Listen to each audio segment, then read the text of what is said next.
Right. Hello, everyone. Okay, I guess we're about ready to roll. My name is Dwayne Wilkins. I'm the science fiction and fantasy buyer here at the University Bookstore. Welcome to the event tonight.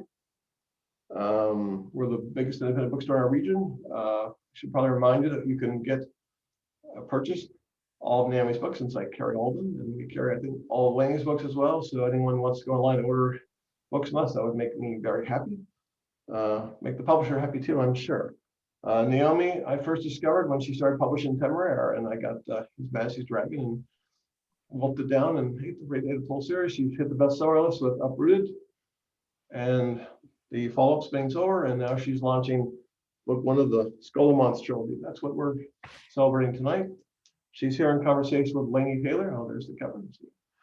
Laini is at the bestseller list and was a Prince Honor Award winner for Strange the Dreamer, and she is the author of Daughter of Smoke and Bone, the trilogy, which is now in its 10th year, which makes me go, wow, it's been way too long. She started writing. I just can't keep up. She also wrote Blackbringer and Silk Singer and National Book Award finalist for Lips Touch 3 times. And she's down in Portland. Hopefully we'll see her up here in person sometime soon. Naomi, I would have seen this spring or summer, but things are weird. So they're going to be in conversation, and I'm just let them take it away. Great. Thank you so much, Dwayne. Yes, it would be very nice to be out there in person, and it was really sad to miss Emerald City Comic Con this year. We were literally like about to I think we were a day out from going to the airport when it all canceled, and that was sad. But yeah, but at least we're here. Yeah. And the technology works now. I remember a few years ago these things were so iffy, and now we can rely on it actually working. So yay! Yes, more or less. Right? Okay, knock on wood. Right, with allowances for user error.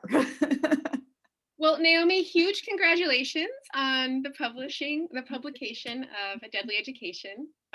It's a really different book from your others and I've been a fan of yours since Temeraire came out, and I have this really vivid memory of when that came out because it was I had read about it in the newspaper. I think I can't remember exactly, but I was on jury duty and I had a break, a jury selection. I didn't get called, but I had a break for lunch, and I walked to the Borders Books, and so that dates it. It was like back when there was a Borders Books downtown, and I described it, and as a former bookseller, had this, I'm very, I had the bookseller, I still remember very vividly, the bookseller said, "Oh, I don't read fantasy."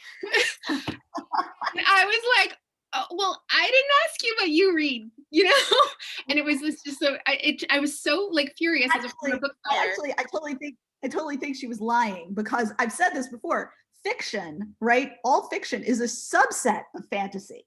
Yeah, right? But I'm coming from a bookseller. It's like, what are you doing? I don't care what you read. I'm asking for this book. So that's my memory. But I did find it without her help, and I have loved every single one of your books ever since. And this is really different. And yeah. I'm going to say, I was a little concerned when I first started it, because I have trouble with dark narrators sometimes. If I have trouble really siding with, and when it starts, I'm not going to say anything, but I knew I was in good hands because it was you. So I knew that I would love it no matter what. And I really, really did. And it's such a fun read. I couldn't put it down. And thank you. I'm so happy. Yay. Yeah, I always have to, I can't kind of keep doing the same thing.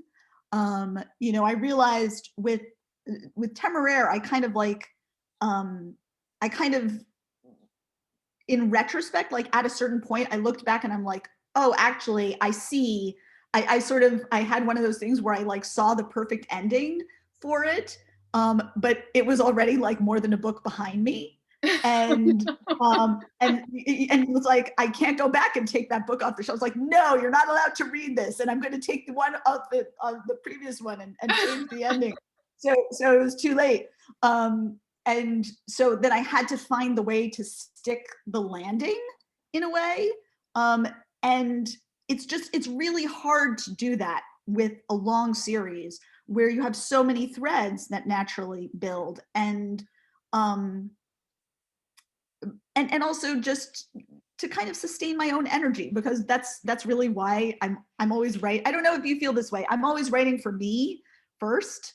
Yeah. You know, I'm always basically like, what happens next in the story? I have to find out. And I'm only, you know, 10,000 words in. So how do I find out? Well, I have to write the next 5,000 words to find out what happens next. So, yeah.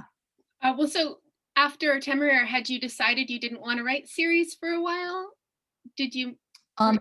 And yeah, so I in fact, I will not write series again. In fact, this is not, I don't, this had to turn into a series by accident. Oh, really? Yes. So it was actually supposed to be a duology. Okay. And I told my editor when I brought it to her, I was like, so here's the first 10,000 words. This is going to be a duology because, so it's a magic school, right? It's a magic school.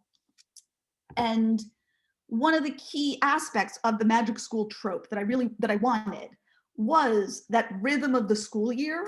You know, the school year ends, and that is such a beat in the lives, right? And we remember that beat even if we ourselves are no longer in school, right? We remember the feeling of that. Oh, and now I'm going up a year and I don't get to go back. I am different in some significant way. And I'm moving towards a destination, which obviously in the case of the Scholomance is not a great destination. But I wanted that. So I knew I wanted the beat of the book ending at the end of a year. But I said, I'm going to write the 2 books before I finish the first one for publication. You know, I'll give you the manuscript of the first one and you can start looking at it, but I'm just going to keep going. And I wanted that because I wanted to be able to go back and edit the first book based on the second book, based on, you know, what the ending was. And so after a bit of grumbling, they gave me the time, and they agreed. And then I started writing this book, and I absolutely knew, I was pretty sure I knew where it was going to end. And it was just sort of details of exactly what was going to happen. Were still fuzzy. But then I got about 80% of the way through, and I woke up one day and wrote the final scene of this book. And it was not at all where I was going to end. Okay. So that's when I was like, I need another book in here. And I was like, and I couldn't manage to finish 3 books in the same time frame. So I wrote the first book. I wrote about 70% of the second book. And then I sort of sketched to the end, and then I started the third book. Okay. Enough of it, and wrote, I've got about 25,000 words of it by now. I've continued to work on it basically, even while I was finishing book 2. And I went back and edited this book based on what I wrote of books 2 and 3. So even though it kind of got away from me and there are parts that are not yet written, there's a lot. It's not just that the one book was written. I wrote the majority of the series of the trilogy before the first book got finished. So was there something about, I mean, what was it in writing a long series that made you determined not to do that again? Just really being able to end it the right way. Yeah. I feel like, you know, for me, an ending, ideally what an ending does for me, and I don't always manage this, but the ending should, I feel like what I always want ideally is you get to the end and you're like, oh, and now all the pieces have fallen into place. I understand what this book was about. I'm going to go back to the beginning and read it again and have a different experience. So right? Then and was the ending of this book, are you referring to that last line? Did that surprise you? Is that, yeah, that's not where you thought you were going to end it, but you wrote that line and you were like, oh, that's the end of this book? Or is that that's what the happened? end? Right. Okay. And I think I'm right. Yeah. You know, and that's the other piece, which is because I don't actually plan. I thought I knew where this was going to end, partly because I was like, I'm doing a school story. And I know that I want the end of the year. And it is, in fact, the end of the year. It's just there was more time. There was another year to be done. And it's just, and I wrote that scene, and I wrote that last line, and I was like, that is the last line. That is the last line of this. That is the last scene, and that's the last line. Well, that is a really good last line. And now that I know that the second book's written, I'm like, give it to me. It's written. It hasn't actually officially been delivered yet. Okay. I'm literally like working on the last bits of it now. You got me. Yeah. I was like, what? Yeah. But let me back up a little bit. So I did not know while I was reading this that Scholomance was based on lore. I had no idea. I thought you just made up the whole thing. And so I would love to know, and maybe some of the readers already know, what is this legend, and where did you hear about it, and how long have you had it in your mind that you wanted to use it? Since I was 10 years old. When I was 10 years old, in my middle school library, in the nonfiction section, was I found a Time Life. Do you remember the Time Life books that they were sold on infomercials on TV, like subscribe and every month we will send you another volume of this Time Life series for only $13.95, right? And it was like the same kind of thing as like the Ginsu knives, but wait, there's more. Yeah. And so there was one of these. My parents would never let me get it, but it was in the school library, and it was literally one spread. I'm not at home actually right now, so I don't have it to show, but it's a 2-page spread of this pitch black room with sort of hooded people in cowled hooded robes studying magic in a pitch black room. And it was literally one paragraph on the side about the Scholomance, the legend of the Scholomance, of this school of dark arts that was hidden somewhere, and it was run by the devil. And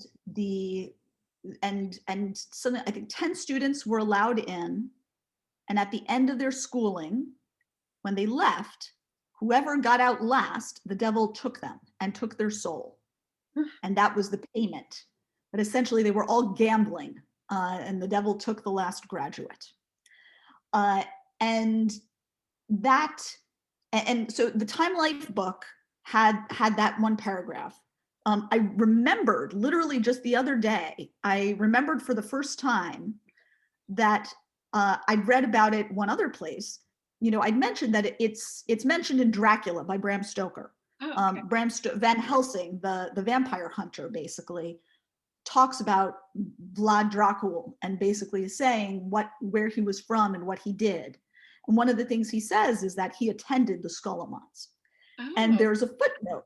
There's a huge annotated version of Dracula that my aunt and uncle had in their house. And the footnote talked more about the Scholomance. And I was like, oh, the Scholomance, that place that, because I would go and read their books while there was family events and gatherings instead of, talking to people. Right. And so literally, those are, a couple of paragraphs.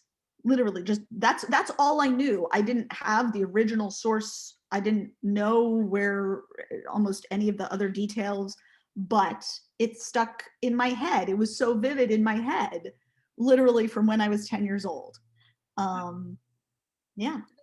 So at what point did you seriously consider using it as a setting or as a premise? Well, I used it actually as a setting in a Harry Potter fanfic story that I wrote in 2000. So this is several years before I was writing Pro. And it was an odd story because I wrote the story, and it was basically an original story. In fact, there's no serial numbers in it. Like if you read the story on its own, you would not know that it's Harry Potter fanfic. So it was Harry Potter fanfic in my head. But when I was writing it, there was a key piece of it that I sort of identified as the problem of it, as the problem of the Scholomance, which is why, who would go there? What would make anyone go there? and that was the central question that had to be answered to write the Scholomance. And there are obviously many different ways that you can answer it. And in fact, the way I answered it in that fanfic story is not the way that I've answered it in the books. It's a very different kind of place. The fanfic story, it was much more like the original legend. Yeah. And here it was quite different. But so I had the idea. I'm sorry, about the world building No, in no, the go ahead. book, and how you did answer that question, I think is incredible. Yeah, so the question, right, so the basic thing is the Scholomance is a terrible place. That is key to the legend for me. And in the legend, obviously, you know, the legend is these powerful sorcerers going there to try and gain more power and wanting it so much that they'll risk their souls for it. Mm-hmm. And the thing is, you know, in a myth, that's fine. But when you think about what would make an individual person do that, and you know, it's such a self-destructive thing. It's such a you know, so obviously you could say, and in fact that was my answer in the first version, in the fanfic story, was that you had to be despairing, that despair had to drive you to the school. And here I wanted it to be like a large magic school, and I knew quite early that I wanted it to be the one school, like the school where all these children came. So this huge school. And I knew, and so why were they there? And I knew that it was going to be children, right? Because obviously the other half of the world building of the seed of this is Harry Potter, is that magical boarding school trope.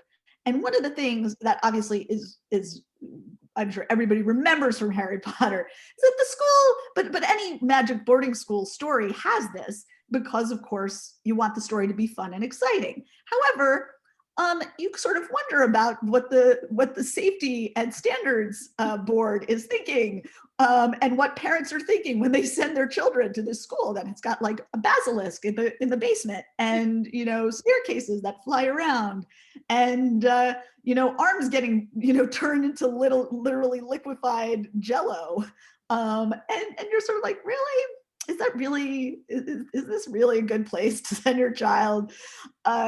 And what would make you send your child there? So that's the second question. And so putting the two together, the question was, what would make you do that? And the answer is clearly that it has to be worse on the outside, right? That there has to be a reason, and that reason is that, you know, so this is not a huge spoiler for the book, but so the odds of surviving the Scholomance to graduate are 1 in 4. But the odds of surviving puberty as a wizard child on the outside are 1 in 20. And that was kind of the founding piece, the core building block that the rest of the world building sort of accretes around. Did that just come to you, or did you have to really like go through a bunch of different brainstorming ideas trying to figure out how to make this idea work? Or was it just like a, you know, brainwave that you had? I mean, everything just comes to me in a certain sense, in that I build worlds one line at a time. I don't know where I'm going, and I don't know where I am when I write the first line of a book. So you didn't, like when you set out, when you started, you didn't necessarily know that piece yet? Yeah, no, I didn't know. You know, once I knew in this book, right? Like when I wrote up Rooted, I didn't know for the first 10,000, 12,000 words that I was in Poland. That I was in my magical childhood Poland. I didn't know. And I didn't find out until I literally got to a point where somebody said my narrator's name, and I found out her name was Agnieszka. And I didn't know that beforehand. And that's when I was like, oh, that's where I am. And I literally, back to the beginning, time to revise. With this, I knew quite early on. I mean, I think probably I even went in thinking like they're in the Scholomance. So I knew where they were quite early on. but I didn't know what the Scholomance was like. I didn't know what it looked like. The architecture of the school did not become clear to me until I was almost halfway through the first time. And in terms of how those things come to me, they come clear to me when I have to answer a question for myself in order to write the next line. Right. And so I had to figure out why was Elle in this school? Why was she there? Well, so did you, when you Especially, started then, did you already know about about Galadriel and Orion and what their gifts would be and what their, did you discover that also? You just started writing knowing that you had a magic school and that was. yeah, I mean, I knew, right. I knew from the first line, right? What is, I have to look up my first line because otherwise I'll get it slightly wrong. I decided that Orion needed to die after the second time he saved my life. Are I you telling knew me that as is actually the first line you wrote and it is still the first line of the book? yeah, absolutely. No. In fact, generally I don't sort of change my first lines, because the thing is, the first line is what hooks me. Yeah. And I have to hook myself. That's my number one thing, that I have to hook myself with the first line, and I have to keep going for the first 10,000 words before a project gets to climb into the queue at all. Okay. Because otherwise, if I'm not interested and still like going after the first 10,000 words, then it's just going to die. I've got to, yeah, I have to lure myself.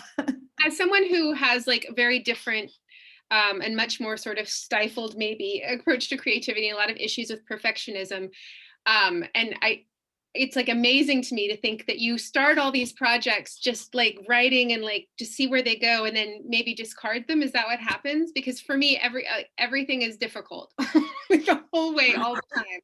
So this sounds incredible to me. I want to know more. Part of the thing is, right, I wrote for 10 years. I wrote fanfic for 10 years. That was my fun, while I was working on my computer science degree, and going to be a coder and build computer games. And it was pleasure. And revising, when I revise, I'm hanging out in a room with some of my best friends, like throwing them pieces of story and then telling me, oh, I want this is what I want from your story, right? And that was fun. That was what I was doing, just to have a good time. And I'm very glad for it, because I think it established it. I find revising, I find the process of when I don't draft and then go back and revise. I'm revising the whole way through. And that it was just, I found it a very good way. It taught me that it was just for fun, and let me play. Yeah. And so it still feels like play. The thing that writing novels gives me, and that writing professionally gives me, is the time to work at novel length. Because fanfic, I never wrote, I didn't write long fanfic, especially in those first 10 years. I always wrote, a few thousand words, 5,000 words, 6,000 words. And I didn't learn to, once I started working at novel length, I can't sustain novel length without the pressure of, oh, I signed a contract to deliver this and there's a due date.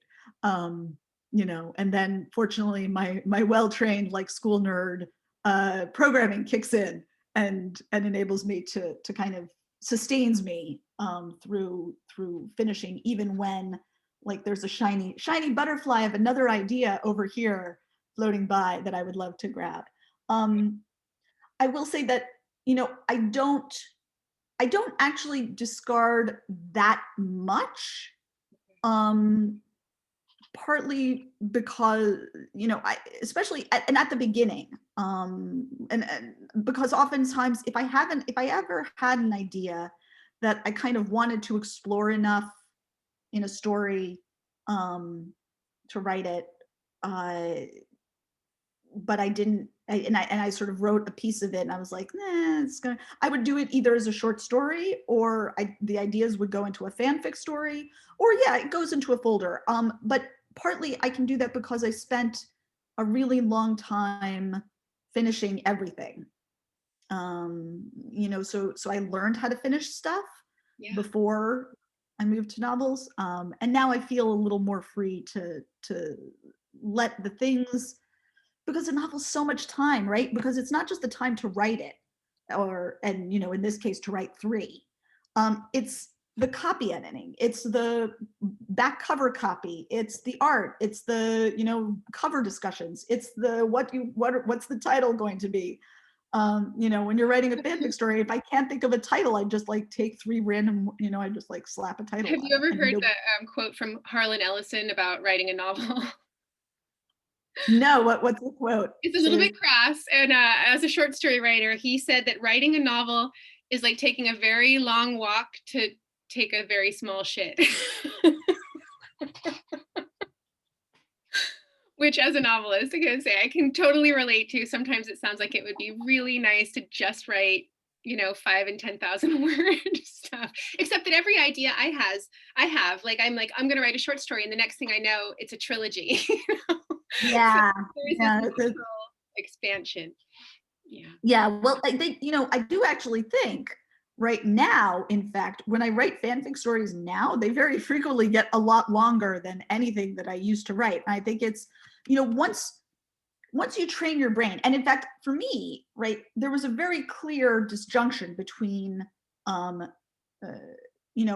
started writing Temeraire literally after I came off a project, a computer game writing project, where, I was forced to think structurally about the whole arc of the game story because the artists had to work at the same time we did. And so we had to make decisions. We had to make an outline. We had to figure out the beats of the story.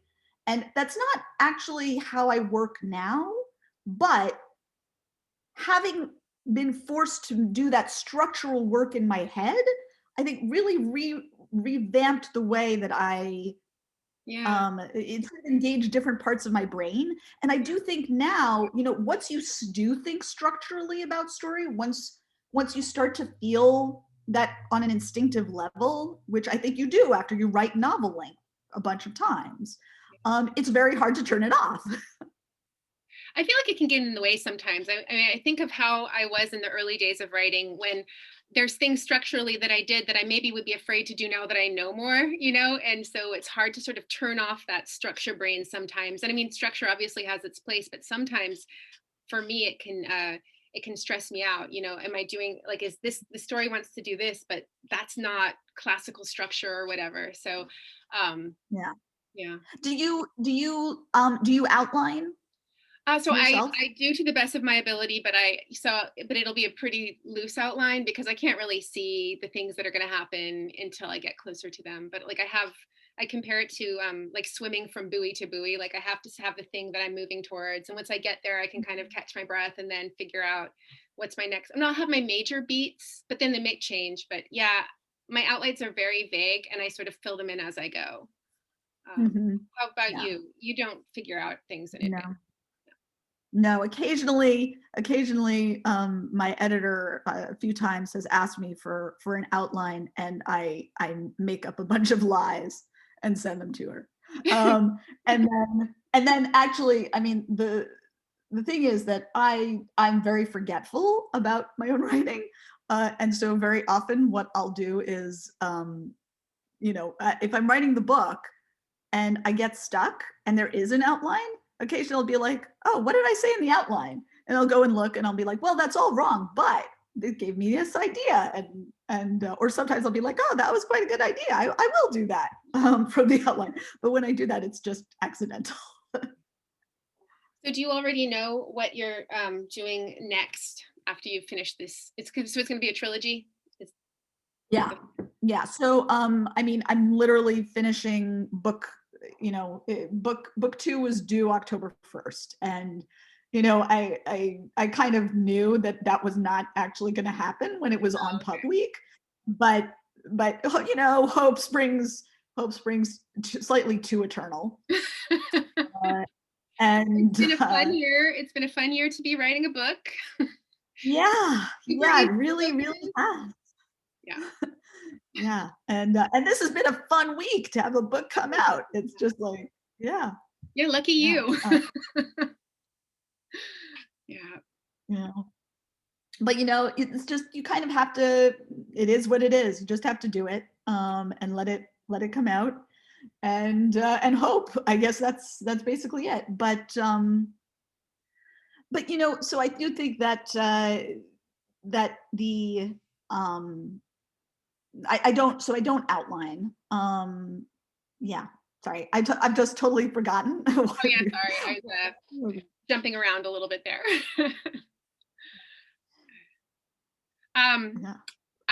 We still have plenty of time left, but I saw that there was a lot of questions flying in there for a little bit, so I didn't know if there was any we wanted to start looking at, or because I could pick your brain about process, and I guess, I'd love to know more about your thoughts about the characters of Galadriel and Orion, and how that felt as they were evolving, and what it was like dealing with their particular issues. But I don't know if you don't want to give spoilers, because a lot of people probably haven't, or maybe people haven't had a chance to read them.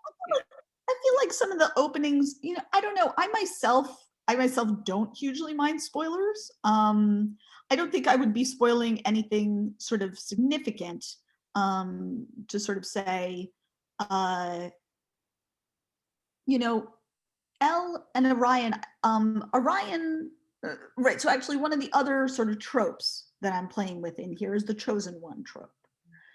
And both Elle and Orion are chosen ones in their own way, except what that means to me, what I'm interested in about that is, who's doing the choosing, right? Because chosen one, and that idea of, what does it mean? What does it mean to be chosen? And what if you don't want to be chosen? What if, that's, and sort of engaging with that a little bit more, a little bit more on that level, sort of trying to pull it apart, trying to unpack it, as opposed to sort of just do it straight. Because I do think that it's really, I don't, in many ways, I don't like the chosen one. I certainly don't like it philosophically, right? That doesn't mean that I don't like it in a story, right? But I disagree with it. I think it's obviously, it's patently not true, and so I wanted to sort of explore that. What if, so it's not, this is a world in which it is not true, where there is no destiny or whatever, but there are forces in moving, and some people do seem chosen for something or destined for something, but what does that mean? And so Orion and Elle are both at these sort of opposite poles, and are and sort of extremes of power, and extremes of sort of, and they seem at opposite, sort of like opposites, but they aren't at the same time. And yeah, and I mean, and Galadriel, I mean, I love Elle. She's somebody that I really loved, and love still more as the more I write her. And she is somebody who is obviously doing a first person narration. One of the values of doing a first person narration is that it lets you viscerally sort of be inside somebody's experience, be inside someone's emotions, and see through their eyes, and it makes you feel quite palpably close to the character, right? But the Scholomance is a terrible place, and I didn't actually want this book to be pitch dark and depressing, because that's not what I like to write and read myself.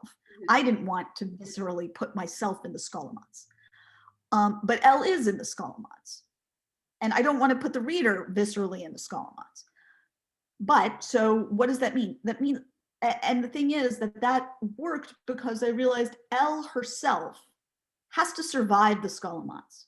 She has to not, and surviving it is not just a practical matter. It's not just about overcoming challenges. It's about the emotional and mental sort of survival. It's surviving as the person that you want to be, and it's about surviving, and it's about believing that you are going to survive. Right? She has to convince herself that this is a survivable situation, because otherwise you would just lie down and die. You know, the sheer quantity of work, the backbreaking, painful, boring, unpleasant work that you have to do to survive, the isolation that Elle in particular experiences. Yeah. So to survive that, right, you have to sort of armor yourself. And so even while being inside Elle's head, Elle herself, in a way, is not in her own head. Elle is protecting herself with, you know, black humor and sarcasm and wit and work, and just work and strategy and so and coldness. You know, she really has armored herself, and that armor, we are behind her own armor, right? We get to be inside it. And so, and it's when the armor breaks open that you really kind of get to have a peek at what's really happening outside and what Elle is really experiencing. And I feel like there's about as much of that as you could have without it being too agonizing, really. Right. Well, that was well done. Yeah. Because it is still a really fun, entertaining read, in spite of, like, you do have that sense that this is a really unpleasant place. And yet I find that an interesting, you know, balance. There was, and when, after Daughter of Smoke and Bone, I realized that I had set myself up to write a really dark book as a sequel. And I was really, like, not looking forward to, I didn't want to write that dark book. I wanted to recapture sort of the whimsy and lightheartedness of the first book, but I had ended it in such a way that I couldn't do that. And so finding a way to tell the story that you still want to enter into it's interesting. It's a challenge, but, like, humor, of course, and finding, and friends, and finding the ways that you can make it an inviting story while still sort of honoring the dark premise that you've set up is the challenge. And I think you did it really well. Yeah. Oh, thank you. Yeah. Yeah. So it was very fun. And like I said, I can't wait to find out what that last line. I do feel like you know, full disclosure, when I sent the second book to my editor, she wrote me back an email whose subject line was, and where's book 3? Yeah. So, oh no. Book 3 is well, that's the pain of a series reader. We just endure it over the years. Well, what was it like for you writing? I mean, I guess you have a lot in your fanfic probably, but what was it like writing contemporary versus your historical? Is that very different, or? No, yeah, again, because I have written, you know, I've literally written more than 500 fanfic stories. And I'm a butterfly. I like drop, you know, a few stories in a fandom, and then it's like flip off to the next pretty flower. Your novels are like this tip of this iceberg, right? That and I never, it's funny because I mean, I always thought it was because I grew up pre-internet that I never got exposed to fan fiction, but I just wasn't paying attention because I wasn't, like, you know, paying attention to the internet when it was new, and I never discovered all this stuff. And I felt like now that I think our daughters might be about the same age. Now my daughter's writing her own fan fiction, and I love seeing it. And I feel like when I had been younger, I mean, even in college, that if I had found that, it might have had an effect on my writing as well. And so I envy that. Yeah, no, I mean, it's just it really, I mean, I was on Strek L mailing list on Brown's Vax VMS server. before there was actually like a web. There was not actually a web That's yet. incredible. Yeah, Yeah. I remember the computer science lab at in college, and it was like only a few people who went there and who knew what they were doing, and the white type on the black screen and everything. And I Yep. never figured it out. But you've been like really involved in the fan fiction community on like a deeper level, right? You've actually Yeah. been organizer and uniting your programming and your writing together to create this community. Yeah, right. So basically, slightly after, in fact, I started writing. Actually, before I was writing pro writing, I coded sort of like a very basic, with Perl for anybody who remembers the exciting days of Perl.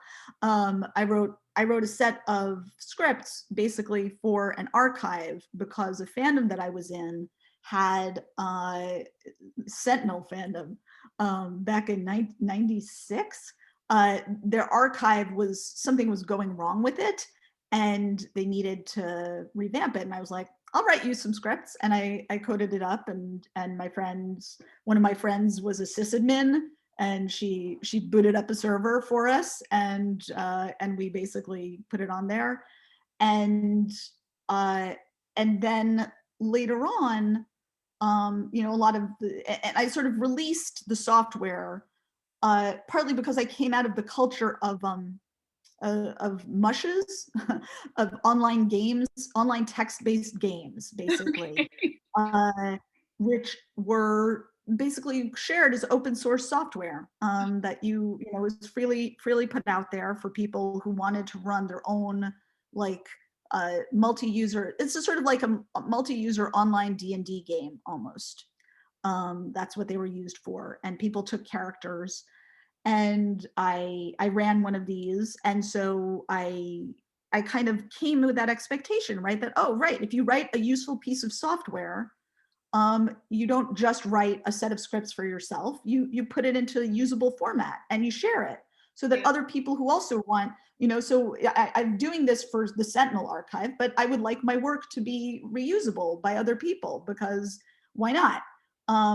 And I very quickly realized the very big advantage of this, which is that when I then went on to another fandom that was using the software, I was like, oh, this works very well. I can find the stories that I want. It provides all the search functionality that I want, and that basically is a premise that I've had all along. The nice thing is that I feel like I learned in fandom a broader lesson about the value of serving your community, of giving back to your community, of not being afraid to invest work, your own, and not to be afraid to give. And that when you can give work, when you give work, when you give your own investment and ideas and then put it out, it calls work from others, and I think that thread of community, and finding family, and finding not just family, but finding connection, finding a network, is a thread that is in my work as well, right? And that's because it has been so foundational to my life. And I really, more broadly, I now feel ever more vividly with every, almost every passing day when I see what's happening on social media. And, the ways in which social media works to make you feel angry and anxious and afraid and hostile, and inhibits connection and community rather than feeds it. Absolutely. It's just I was Yeah. just writing about that, sort of like thinking back to the blogging days from like 10 to 15 years ago when I was part of a blog community, when it was sort of before Twitter and before, early Facebook, and how what a generous sort of expansive thing that felt like. The forum was for reading and connecting, and just by contrast, how this thing we have now is just so, it's just so Yeah. stingy and discouraging Yeah. connection. Yeah. Yeah. But Because it mimics connection. So you sort of have this sense of connection, right, and yet you're not, it's not real. I mean, it can right. No, it's a lie. certainly it can be, like, there are good aspects to Twitter and Instagram and good things that come out of them. But I'm increasingly like, no, because you see the problem with every single social media site, right? All of them, foundationally, is that they need to keep your eyes on the screen, engaged, doing things, whether or not you actually want to, right? Because they have to sell ads. They are selling your eyes. And if your eyes are not there, then they can't sell them. And because that is the underlying foundational level of the principle, they're building algorithms, right? That it's not that, there aren't people sitting in a room at Twitter or at Facebook who are like, let's make people angry, and that'll keep them online. There aren't, there's nobody twirling a mustache. In fact, I would think in many ways it would be easier if there were. There are people twirling mustaches, but they're not literally running Facebook and Twitter or whatever. They're doing something a little much more insidious, which is they are writing algorithms that will produce the results that they want, right? They train them. It's AI, right? Where basically they're building these systems that say, all right, what do we do?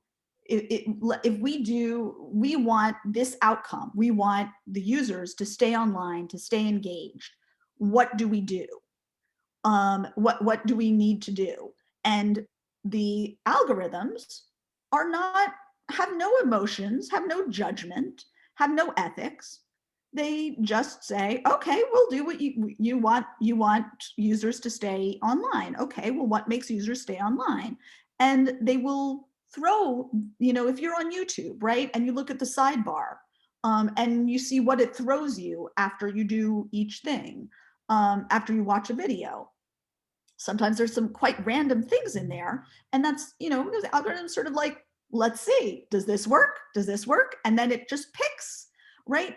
But the problem is that the things that keep us, that's not actually good. It's not good to stay on Twitter for hours and hours. It's not good to watch, YouTube videos going from one to the other down the autoplay list. In fact, if you actually let YouTube autoplay you its selections for a long time, very, very bad things will appear fairly quickly, as many a parent has found to their horror. Yeah, and so the problem is that, by contrast, right, the Archive of Our Own, which is the major project that I built at the organization, not me personally alone, I with many other contributors built. The archive has no advertising.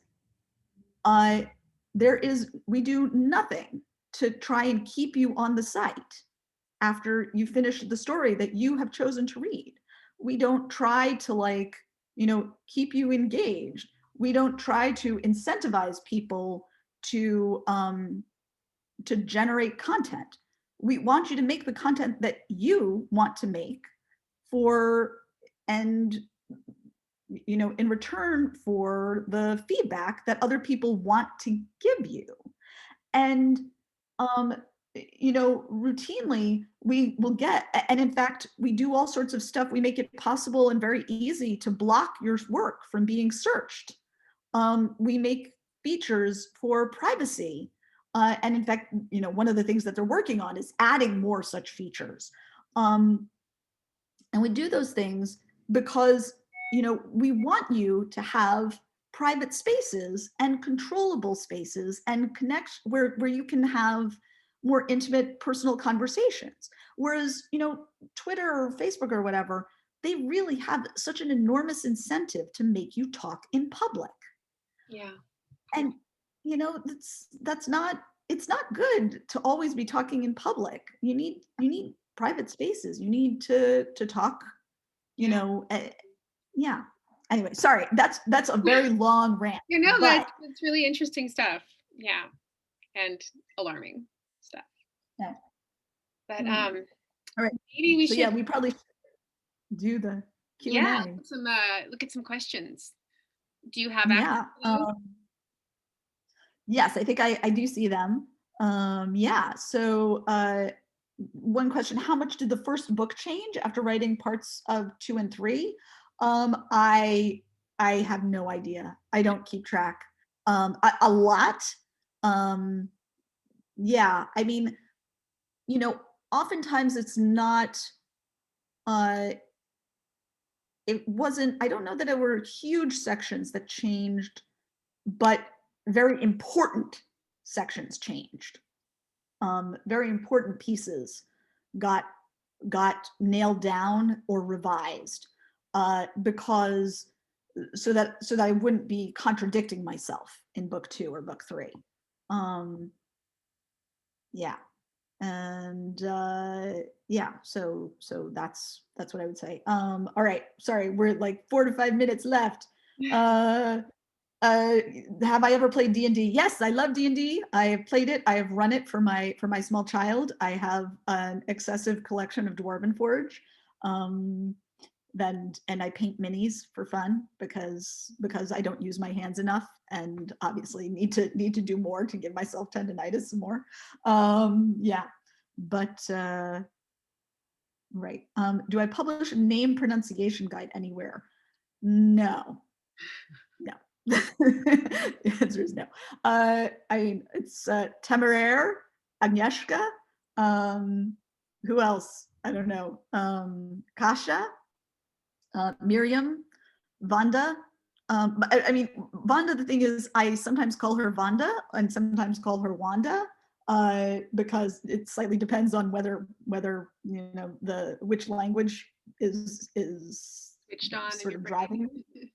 Yeah. Do you still speak Polish? I do. I speak it badly, because we stopped speaking it at home mostly when I was about 5. When Okay. my sister, my little sister did not really learn Polish because I spoke English back to her.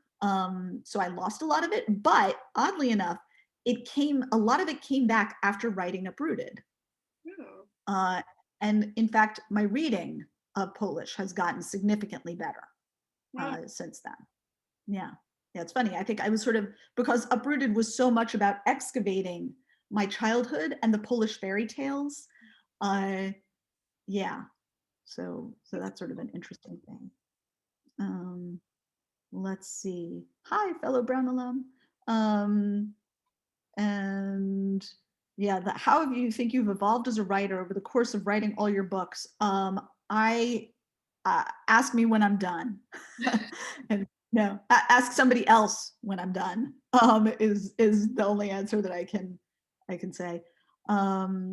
Input with the book cover. Yes, I am consulted about book covers a lot. And theyre are wonderful about letting me have input. Although in this case, honestly, we had literally months and months and months of back and forth on the title. Because the problem is that because it was all one story in my head, and the title of the story was The Scholomance.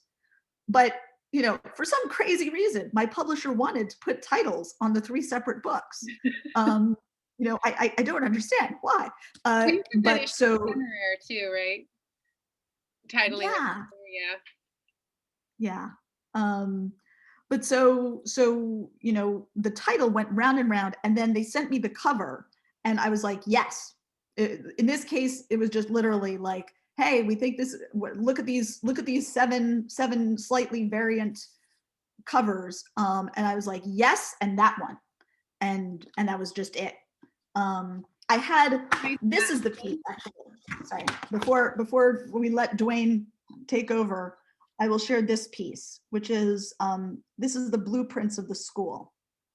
And this was something that I really went to bat for a lot. I felt very clearly, the design of the Scholomance. So just to sort of explain, these are almost like nuts. These are the dorms around this sort of threaded space, and they rotate downwards every year.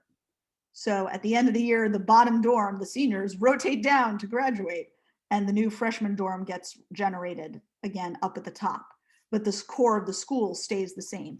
And I tried explaining that in text, And I wrote it and I was just like, I'll explain it, but a picture will literally just sort of show you and give you the understanding of it in a visceral way. And we have one of the floor plans in the back as well.